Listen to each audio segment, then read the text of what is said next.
आमशा पाडवी यांनी आज आमदारकीची शपथ घेतली।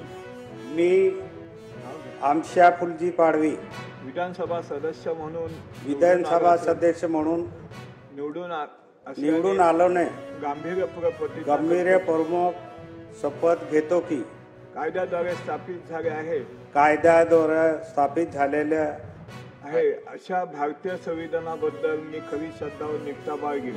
अशा कायद्याद्वारे भारताची सार्वभौमता सार्वभौमताने व एकात्मतेला उन्नत राखेल आणि आम्ही आता जे कर्तव्य मी हाती घेणार आहे ते निष्ठापूर्वक पार पाडेल। जय हिंद, जय महाराष्ट्र, जय आदिवासी।